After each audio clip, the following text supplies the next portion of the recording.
Prince Philip laid to rest in an emotional service as the Queen celebrates her 95th birthday. We have been inspired by his unwavering loyalty to our Queen, by his service to the nation and the Commonwealth, by his courage, fortitude, and faith. Prince Harry reunites with the royal family for the first time in a year. So what does this mean for their future? Yeah, it seems they must have spoken about the interview. They appeared cordial, obviously, as the cameras were rolling, but we just don't know yet what else went on. Plus, etiquette expert Elaine Swann helps us break down the body language between the brothers at the royal service. And I think genuinely these brothers, they want to reconcile. They want to get past their differences. They've been through a lot together. We've got that plus so much more in today's Royally Us. Hey guys, Christina Garibaldi here with Molly Molshine, the host of the Diva Behavior Podcast. Molly, how are you? I'm good, Christina. How are you? I'm doing good. We have a lot to get to this week after a really emotional, moving, and beautiful service to honor Prince Philip. Yeah, it was full of symbolism. It was really interesting to see everything, all the work they put into it, and just the different layers of meaning. Yeah, it really was. There was a lot to it. We're going to break it all down. But before we get started, we wanted to check in on our royal viewers to see what they had to say about last week. Susan says, as we all know, when a loved one is near death, when it happens, it is a shock to us. It's a normal reaction we all go through. Yeah, that was in response to, I think it was Prince Edward who spoke out and said, you know, even though he passed away, it's still very shocking. And no matter what age, you know, even though he was 99, it's still shocking and it still hurts just as much. Yeah, you're just never really prepared to lose someone. So. Definitely. All right. Lisa says, how fortunate they were to have had him for so long. I would have given just about anything to have had my mother and grandmother much longer than I did. I mean, yes, they are so fortunate. I mean, 99, almost 100 years old, got to meet 10 great grandchildren. That's pretty incredible. Yeah, I just can't imagine sitting in a room and looking at like 20 people and knowing that they all came from you. Yeah, seriously. It's got to be like mind blowing. It really does. And then our Sarah says that they're grown ass men with the world's best etiquettes. Pretty sure they're not going to throw down at their grandfather's funeral for all the world to see, which is what we said last week. We didn't think that any fistfights were going to happen and everything was civil. Right. I mean, maybe they had like the royal family version of a fist fight, which is just like being stern. Right. Maybe a little side eye every now and then, but yeah, that's about it. Yeah, no throwdown, unfortunately. No. All right, well, let's get to our royal roundup. And as we were saying, Prince Philip was laid to rest in an emotional and moving service. Here's a look back at how the day unfolded. This did feel like Prince Philip's service. It wasn't about the dynamics behind the scene. And obviously, we're all sitting here hoping there will be some reconciliation there as a result of this family crisis, which often is the case.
mean, I was getting like emotional watching this. I mean, because like you said before, there was so much symbolism and it was so well thought out and just a beautiful, beautiful service. It really was. No matter what you can say about the royals, if you like them, don't like them, all in all, this was a beautiful service.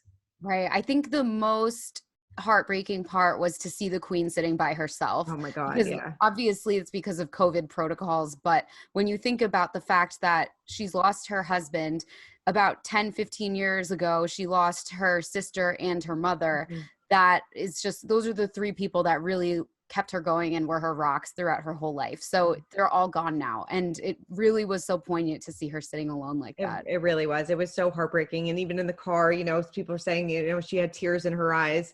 And it's so hard for, I'm sure, a lot of the royal family. They just don't show very much emotion. So it had to be extremely difficult for her to kind of keep all of this bottled up inside. And, she had her head down for a lot of the times. And, I can only imagine what was kind of going through her head. But yes, it's so sad to see her sitting all alone during that. But she had, afterwards, there was 30 members of his closest friends and family who all came in. So it was a pretty, small guest list, but it was probably the most meaningful people in his life.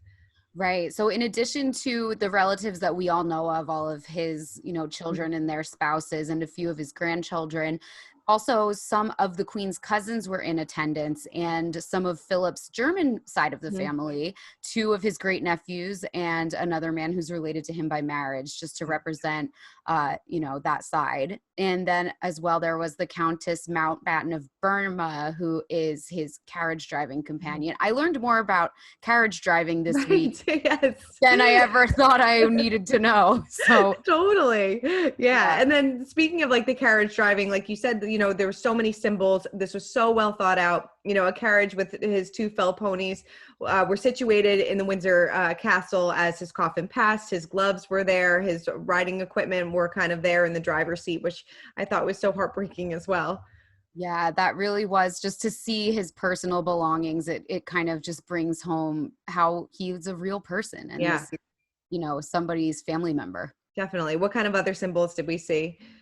So we had the Grenadier Guards, Yeah. who Philip was a colonel for them for more than 42 years. They were the first party of pallbearers. And then later on, they put his coffin into a customized Land Rover, which he'd been customizing it for 18 years or something before. 18 years. I mean, that's incredible. And like his naval cap and sword was on top of the coffin.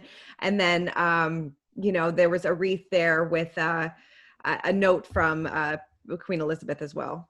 That was really touching. And we don't know what the note said, but it was signed Lilibet, which was her childhood nickname. And some reports are saying he was the last person alive who called her that. Oh my God. So you just can't imagine what that would be like.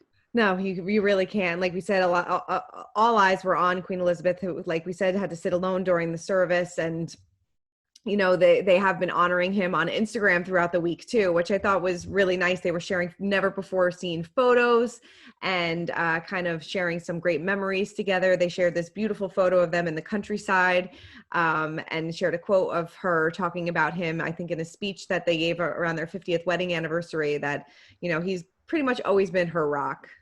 It was interesting that photo was taken by the Countess of Wessex, Prince Edward's wife. I had no idea that she was also a photographer in addition to Kate. So that you can see in their faces how comfortable they are in that photo. It's like obvious it was taken by a family member, because they really look warm and, contented. Yeah. Well, she did have one companion on her way over to the chapel, and that was her lady in waiting. And I think a lot of people are like, what is a lady in waiting and why is she so important to her? But she's pretty much like her right-hand woman, pretty much. Right. So her name is Lady Susan. She was known as the #1 head girl in the Queen's office. That was sort of her affectionate nickname. And she's been friends with the Queen since the birth of Prince Andrew in 1960. Wow. So she's just sort of a shoulder to cry on, someone to talk to, and someone who she can, sort of depend on. And she also is a widow. Her husband, whose name was Marmaduke Hussey, he passed away years ago. So of course she'll be able to relate to the Queen on Yeah, that front. definitely. I think she's also one of Prince William's godmothers, so she's definitely very close to the family, and she's been around for a long time. So it's nice that she had somebody to kind of lean on during this time. So. Yeah, absolutely. All right. Well, of course, a lot of people were wondering if Prince Harry and Prince William would interact at all during the funeral. And while their cousin Peter Phillips stood in between them during the procession, they did come together after the ceremony for a chat. Obviously, a lot of people have been talking about this. And some people are saying that, they got some lip readers to kind of decipher what they said. Who knows if that's true, but what were they saying? I mean, it seems like they expected the lip readers because they didn't say anything really juicy. Right. They said the service was great. Mm-hmm. Harry said it's what he would have wanted. He said it was as he wanted it. Mm-hmm. They just kind of said just nice things about the service to each other. I mean, if they brought up the interview, I think that was mask on. Right. Yeah. Probably behind closed doors. Totally behind closed doors. But, it was nice to see them kind of come together. And I know some people have been saying that Kate was kind of the one that kind of eased that tension because she was the one that initiated, or at least what we saw, initiated the conversation with Harry, which, and then the three of them have been close for so many years. So it was nice to see them, the three like musketeers, back together again. Right. I think the photos of Harry and Kate joking around have always been so nice to see over the years. And it would be great to see them get back to that. Yeah. It was also nice that she kind of stepped back and let the brothers have that moment together to just kind of walk and talk. Well, like we said, we have no idea what they were talking about, but this is the first time that we've seen them interact on a public stage. Because even before the Commonwealth Day in 2020, because they didn't really speak at that place, at that event. So this is really the first time we've seen them interacting together in a long, long time.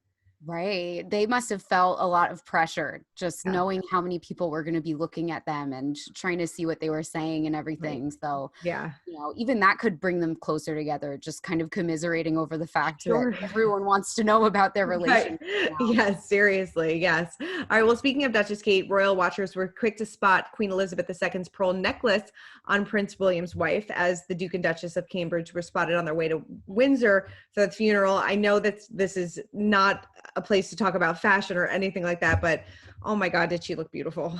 Oh my gosh. Yeah. She really looked incredible. That coat looked like it was made for her. I think according to a lot of reports, it was. Yeah. And the pearl choker she had on was so meaningful. It was gifted to the Queen from Japan in the 1970s, and she wore it all the time. Princess Diana has worn it before. So she also had worn it to the Queen and Prince Philip's 70th wedding anniversary in 2017. So that was sort of the Prince Philip connection that went along with that. Yeah, it was beautiful. And there's like this striking photo of her in the car, like looking up at the camera. It looks like somebody said, I think online, that it looked like a promo for The Crown. Like it was just so beautiful. She looked incredible. And it was nice that she gave that, personal touch. And speaking of personal touches, Meghan Markle, of course, was not in attendance due to her pregnancy, but she reportedly was watching from home and did send a thoughtful gift. Yes. So Meghan sent a handwritten note, which I guess we can assume is in her trademark calligraphy. That's right. And she sent a wreath to be laid, and it had some really symbolic flowers to honor the Duke of Edinburgh. There was Acanthus mollis, which is the national flower of Greece. There was also Eryngium, which is for the Royal Marines, and roses in honor of his birth month of June. So just a really thoughtful touch. That is really thoughtful. I'm sure she would have really liked to have been there, but under doctor's order, she's due relatively soon. So couldn't fly. All right. Well, now it is time to break down the royal rules. And as we said, all eyes were on Prince William and Prince Harry during the service. But what did their interaction mean? Well, to help us break that down is etiquette expert and founder of the Swann School of Protocol, Elaine Swann. And obviously all eyes were on Harry and William during this as well. And they didn't walk side by side during the procession. Obviously their cousin was between them, but did you sense any tension between the two brothers or sense any unease from either one of them during just the procession?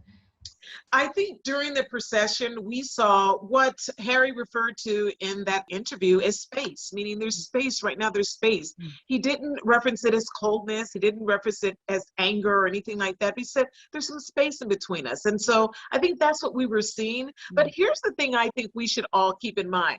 That in reality, they didn't just wind up in line in that order by the, by happenstance. They definitely had a actual starting place. And so I'm sure had Harry, we know he was quarantining at Frogmore, but once they all came together to get into line, I am sure without the cameras there, the brothers were able to greet one another and see one another, but we still saw that space. And then we have to keep in mind that in their own mindset, this was probably also a very emotional moment for them as well, just thinking about the fact that they did this sort of walk before, walking behind their mother. So we have to keep that in fact. And I think that's the one thing that's going to tie these two brothers, keep these two brothers together, is what they have experienced as siblings in terms of their own tragedy. What about when Harry was walking with William and Catherine following the ceremony? Did you feel that they were at ease or a bit tense, or? I felt this as though they were at ease. That's my opinion. And this is why, in my theory, I believe there was some sort of connection and conversation or something beforehand. That was not the first time those two brothers had a conversation with one another. I know lots of folks are talking about the fact that they felt like Kate kind of brokered that moment. But again, like I said, they started in that line, that procession somewhere. And I cannot imagine those two brothers starting in that line, in that procession, going through what they went through as brothers and being as thick as thieves, as they said before, and so close, and not speaking to one another until after the service. I know that families go through a lot, but these young brothers, these two men, they love one another. And so after the service, I think what we saw was more of a continuation of what had already begun. Yeah, so it didn't feel, it felt more natural than a forced moment for cameras or anything like that. Absolutely. I believe it was natural. If you look and you see, William, he kind of hung back a little bit and waited for his brother and then continued to walk. And I really do appreciate the fact that Catherine, she moved and allowed the brothers to kind of walk between one another because they know the world is watching. Right. And if she were in between the two brothers, that would have, now we would be talking this morning about what that meant. And so it was nice for us to see them walking together, but I believe it was a very natural moment. I don't think that was contrived. Harry would not allow himself to be part of that. His eyes are wide open, and he talks about the firm and the machine of it all and so forth. And so I don't believe he would allow himself to be used in that manner. And I think genuinely these brothers, they want to reconcile. They want to get past their differences. They've been through a lot together, and of course they'll be seeing one another at their mother's at the celebration of life for their mother in July. Yeah, definitely. Did you notice that one of them maybe made the first move, or one was a little warmer than the other? Did you see anything like that? It looked to me as though, it seems as though Harry, being the younger brother, and I think this is what happens with younger siblings, when you know that you have offended or maybe upset your older sibling, then you're going to do what you can to kind of make it right. And that's what I saw as a parent. You recognize two siblings trying to pull it together. So I think Harry was doing his best to say, hey, bro, we're still here. I'm still here. I still love you. And I believe William did his best to open his body language toward his brother. You have to look at the fact that he turned toward him. And so in that opening, that's saying, come on in, let's talk, let's chat. He didn't, walk side by side, but they actually turned toward his brother. And I think that was very hopeful for these two young men. And obviously it seems like this interaction was completely different than the last time they saw each other, which was over a year ago at the Commonwealth service. And like, you could literally cut the tension with the knife at that moment. So maybe, like you said, this is kind of the step in the right direction. I believe it is the step in the right direction, because whenever we lose a loved one, the other thing we begin to do is inventory. We start thinking about those who mean so much to us, those who we recognize that life is fleeting. And so those whom we love, we start thinking about that. We think about those relationships, we think about repairing them. And in my opinion, I believe that this unfortunate death of the prince really has fast-tracked everyone in this family to think about how life is, and the fact that when someone's gone, then they're gone. And so we have to kind of do that inventory. And I think that's what we're seeing in this particular moment, where, you know, this family is looking at the whole scope of thing and recognizing that life is quite precious. Well, you know, you are hoping in times of sorrow and tragedy that maybe it will bring them closer together.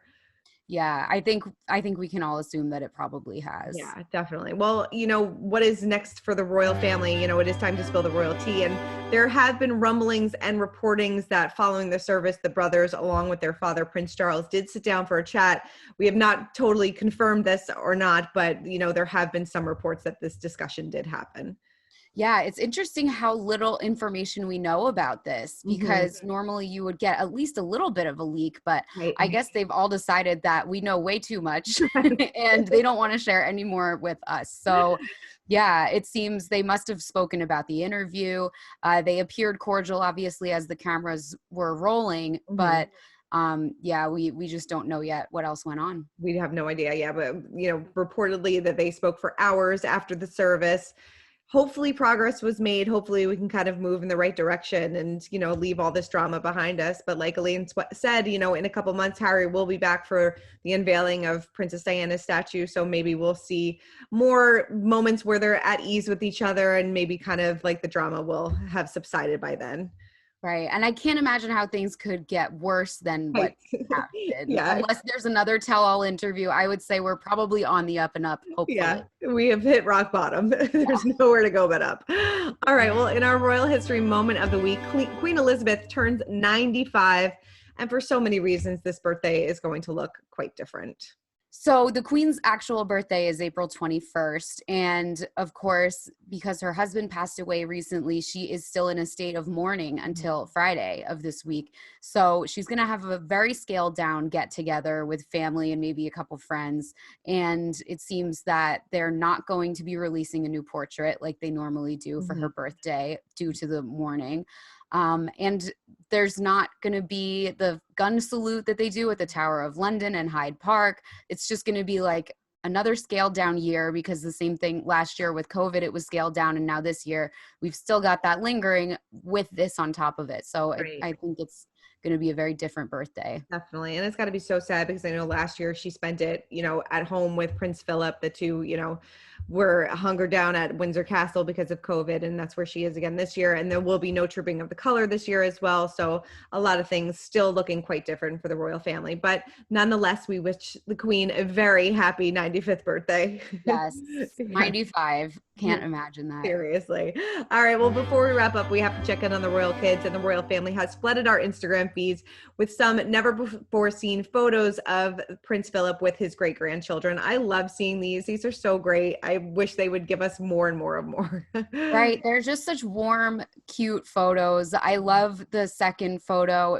I think the big group photo with the, like, most of the great grandchildren really got a lot of coverage, but the second one that they released was also really sweet. You can see Charlotte and the Queen are sort of having a moment in that one, and it's just so cute. It really is so cute. But yeah, I would imagine that they're still going to be giving us some more never before seen photos of the prince and throughout the upcoming weeks, and we're going to be here for it. Yeah, absolutely. Well, Molly, thank you so much for running down all things royals with me, as always.